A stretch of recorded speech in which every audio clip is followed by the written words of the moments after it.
नमस्कार विद्यार्थी मित्रांनो, डॉक्टर सुशील स्पॉटलाईट या आपल्या यूट्यूब चॅनलवर तुमचं सर्वांचं स्वागत आहे. या लेक्चरमध्ये आपण द हिंदूमध्ये आलेलं आजचं एक महत्त्वाचं एडिटोरियल डिस्कस करणार आहोत. आणि त्या एडिटोरियलचं जे हेडिंग आहे ते म्हणजे की कोविड-19ची लस कधी तयार होऊ शकते, ती वेळेत येऊ शकते, लवकरात लवकर येऊ शकते का. तर कोविड-19ची किंवा कुठलीही लस तयार करत असताना त्याच्या संबंधी कुठल्या स्टेजेस असतात, काय प्रॉब्लेम्स येऊ शकतात, किंवा कोविड-19च्या बाबतीमध्ये आजच्या डेटमध्ये किती प्रारूप तयार झालेली आहेत लसींची, कुठल्या स्टेजला काय चालू आहे, तर हे आपण ह्या पर्टिक्युलर लेक्चरमध्ये बघणार आहोत. आणि एकंदरच कोविड-19च्या लसीसंबंधी बऱ्याच ठिकाणी बऱ्याचशा न्यूज येत असतात, पण ही एक खूप ऑथेंटिक आणि खूप चांगल्या पद्धतीने हा आर्टिकल आलेला आहे. तर आपण बघूया त्याच्यामध्ये महत्त्वाच्या बाबी कुठल्या आहेत. एकंदर तुम्ही जर बघितलं की जे काही कम्युनिकेबल डिसीज आहेत तर ते 20व्या शतकामध्ये बऱ्यापैकी कमी झालेत. आणि याचं सगळं जे काही आहे की जे काही पर्टिक्युलर वॅक्सिन्स आपण तयार केले, म्हणजे H1N1 इन्फ्लुएन्झा असेल है ना, की त्याच्यानंतरचा सगळा जो काळ आहे तर तिच्यामध्ये आपल्याला आता कोविड-19 हे सगळं आपल्यासमोर एक मोठं संकट आहे. आणि याच्यामध्ये बेसिक गोष्ट काय आहे ना, की एक करोना व्हायरससाठी कुठलंही एक्झिस्टिंग वॅक्सिन नाही. म्हणजे करोनाचे जे काही वेगवेगळे व्हायरसेस आतापर्यंत आढळलेत है ना, म्हणजे जसा सार्स होता, त्याच्यानंतर मर्स होता, तर याच्यासाठी कुठलंही प्रॉपर व्हॅक्सिन नाही आहे. आणि त्याच्यामुळे हा एक मेजर प्रॉब्लेम आहे. आणि दुसरी महत्त्वाची गोष्ट, आपल्याकडं प्रोडक्शन प्रोसेस करोना व्हायरस वॅक्सिनची ती सुद्धा नाही आहे. ह्या दोन महत्त्वाच्या गोष्टी आहेत की प्रोडक्शन प्रोसेस, त्याचं निर्माण करण्याची प्रक्रिया, प्लस कुठलंही एक्झिस्टिंग व्हॅक्सिन नसणे, ह्या दोन गोष्टी नसल्यामुळे गडबड होते आणि त्याच्यामुळे वेळ लागतो. आता WHO जे काही सांगितलेलं आहे की आता 10 वॅक्सिन जे आहेत ते क्लिनिकल इव्हॅल्युएशन, क्लिनिकल ट्रायलला आहेत, आणि 126 जे आहेत ते प्री क्लिनिकल इव्हॅल्युएशनसाठी तयार आहेत जून 9ला. म्हणजे टोटल आता WHO नुसार 136 ठिकाणी हे प्रयत्न चालू आहेत. तिच्यातली 10 क्लिनिकल ही तिसरी स्टेज येते, प्री क्लिनिकल दुसरी स्टेज आहे. तर आपण व्हॅक्सिनच्या स्टेजेससुद्धा बघूयात की खरं तर आताच्या काळामध्ये व्हॅक्सिन बनणं बऱ्यापैकी सोपं झालेलं आहे. कारण वेगवेगळ्या पद्धतीने म्हणजे RNA, त्याच्यानंतर DNA व्हॅक्सिन्स तयार झाले, RNAचे, रायबोन्युक्लिक ॲसिडचे, DNA, त्याच्यानंतर लायसन्स व्हेक्टोरल व्हॅक्सिन्स आहेत, रिकॉम्बिनंट प्रोटीन व्हॅक्सिन्स आहेत, सेल कल्चर बेस्ड व्हॅक्सिन्स आहेत. तर असे वेगवेगळे व्हॅक्सिन्स आपण गेल्या ह्या सगळ्या विज्ञान तंत्रज्ञानाच्या ह्याच्यात तयार केल्यात. आणि आताच्या स्टेजला जे आहे ते बऱ्यापैकी गोष्टी वर्क होतात. परंतु एकंदरच तुम्ही जर बघितलं की Center for Disease Control and प्रिव्हेन्शनच्या याच्यावर, तर व्हॅक्सिन बनत असताना त्याच्या ज्या सायकलच्या स्टेजेस आहेत, फॉर एक्झाम्पल एक्सप्लोनेटरी स्टेज जी आहे ती पहिली स्टेज आहे, दुसरी आहे प्री क्लिनिकल स्टेज. या स्टेजला आजच्या डेटमध्ये 126 व्हॅक्सिन्स आहेत. त्याच्यानंतर ते क्लिनिकल डेव्हलपमेंट, आजच्या डेटमध्ये 10, म्हणजे 9 जूनला 10 वॅक्सिन हे क्लिनिकल डेव्हलपमेंट स्टेजला होते. त्याच्यानंतर रेग्युलेटरी रिव्ह्यू अँड अप्रुव्हल असतं, चौथी स्टेप जी आहे. त्याच्यानंतर मॅन्युफॅक्चरिंग 5वी स्टेज असते, आणि क्वालिटी कंट्रोल जी आहे ते 6वी स्टेप असते. सो वॅक्सिन डेव्हलपमेंटच्या स्टेजेस जी आहे ती सायकल जी आहे त्याच्यात 6 स्टेजेस आहेत. एक्सप्लोरेटरी स्टेज, दुसरी प्री क्लिनिकल, तिसरी क्लिनिकल, चौथी रेग्युलेटरी रिव्ह्यू अँड अप्रुव्हल, 5वी मॅन्युफॅक्चरिंग, आणि 6वी क्वालिटी कंट्रोल.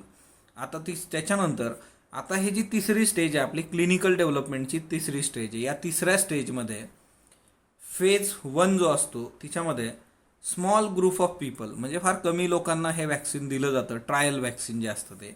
याच्यातली फेज 2 जी असते तिच्यामध्ये क्लिनिकल स्टडी एक्सपांड केला जातो, आणि वॅक्सिन जे असतं ते काही टिपिकल लोकांना दिलं जातं, जसं त्यांच्याकडे कॅरेक्टरिस्टिक्स असणं, पर्टिक्युलरली एज, फिजिकल हेल्थ, की ॲक्च्युली ज्या गोष्टीसाठी आपण व्हॅक्सिन बनवतोय तर त्या एज ग्रुपमधल्या लोकांवर त्याचे, आणि त्या म्हणजे जे प्रोन आहेत त्यांच्यावर प्रयोग करणं.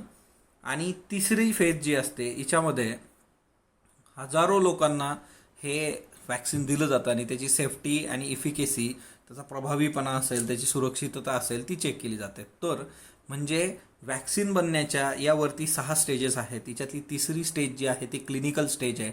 त्या क्लिनिकल स्टेजमध्ये 3 फेजेस आहेत, फेज 1, फेज 2 आणि फेज 3. तर हे एक महत्त्वाचं आहे. ओके.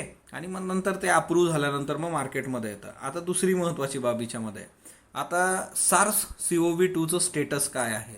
एक तर SARS-CoV-2च्या बाबतीमध्ये एक गोष्ट आपल्यासाठी चांगली आहे, आणि ती म्हणजे काय की एस प्रोटीन, हा जो एस प्रोटीन आहे तर ॲक्च्युली जो आधीचा अभ्यास होता सार्स CoV-1 असेल किंवा मर्स CoV असेल, तर यांच्याशी रिलेटेड जे आहे, तर एस प्रोटीन जो असतो तो सरफेसवर असतो या कोविड व्हायरसच्या, करोना व्हायरसच्या.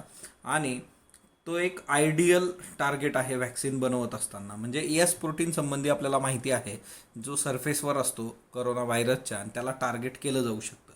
आता दुसरी महत्त्वाची गोष्ट आहे की हे वॅक्सिनच्या बाबतीमध्ये, किंवा आता दोन याच्यामध्ये महत्त्वाच्या स्टेप्स परत असतात. एक जे असते पहिली, की वॅक्सिन हे ॲनिमल मॉडेल्सवर यूज करणं, ॲप्रोप्रिएट ॲनिमल मॉडेल्स त्याच्याकरता पाहिजेत, की ते प्रोटेक्टिव्ह आहे किंवा नाही. तुम्ही बघितलं असेल की जी फार्मसीची विद्यार्थी असतील त्यांना हे चांगलं कळेल अजून, है ना, की उंदीर असतील वगैरे वगैरे तिच्यावर केलं जातं. आणि दुसरी जी असते, आता हिच्यामध्ये दुसरं आहे की ॲनिमल मॉडेल्स हिच्यामध्ये डेव्हलप करणं थोडंसं डिफिकल्ट आहे. ओके. आणि ज्याच्यामध्ये आपण दुसरं एक केलं जातं, ॲनिमल मॉडेल जरी नसले तर याच्यात रिप्लिकेट्स ऑफ ह्युमन डिसीज आणि त्या थोड्याफार पॉसिबल गोष्टी बघितल्या जातात. दुसरं जे आहे ते म्हणजे की व्हॅक्सिन जे असतं ते टेस्ट केलं जातं टॉक्झिसिटी इन ॲनिमल्स.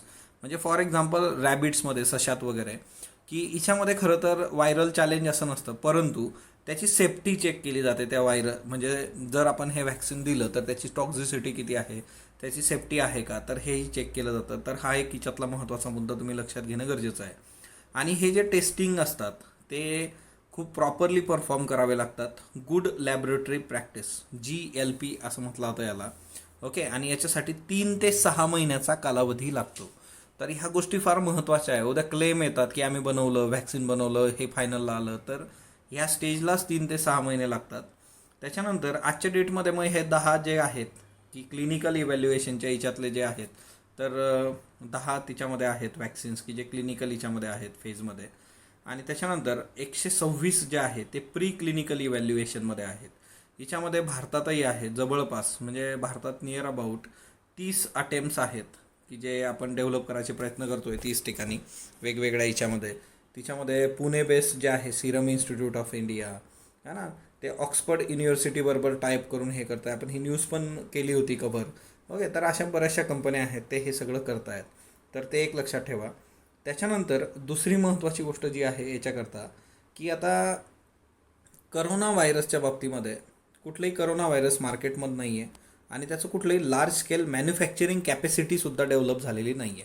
चला, आजच्या डेटमध्ये व्हॅक्सिन बनलं तर ते व्हॅक्सिन लोकांपर्यंत पोहोचवण्यासाठी जेवढी लोकसंख्या आहे आणि त्याची जेवढी डिमांड आहे, तर त्याच्यासाठी एक प्रॉपर कॅपॅसिटी असलेली गोष्ट आपल्याकडे असली पाहिजे, की एक मोठी कंपनी कॅपॅसिटी मॅन्युफॅक्चरिंग युनिट, तर तेही आपल्याकडं नाही आहे. तर हा पण एक मुद्दा आहे. ओके. म्हणजे व्हॅक्सिन बनल्यानंतर सर्वसामान्यापर्यंत त्याला पोहोचण्यासाठी एक मोठा कालावधी लागणार आहे, तेही आपण इथं लक्षात घेतलं पाहिजे. ओके. त्याच्यानंतर मग जे काही आहेत बाकीचे जे इश्यू आहे याच्यामध्ये, की सगळ्यात महत्त्वाचं जे आहे की तज्ज्ञांच्या मते की हा जो करोना व्हायरस आहे याचं इन्फेक्शन आहे, तर ते प्रत्येक वेळी खूप लॉंग लिव्ह अँटीबायोटिक रिस्पॉन्स नसतो याच्यामध्ये. कधी कधी ते कमी याच्यासाठी असू शकतं, किंवा रिइन्फेक्शन असेल, माइल्ड सिम्पटम्स असतात. तर असे पण काही चॅलेंजेस आहेत की ज्याच्यामध्ये हे टॅकल करणं थोडंसं अवघड आहे.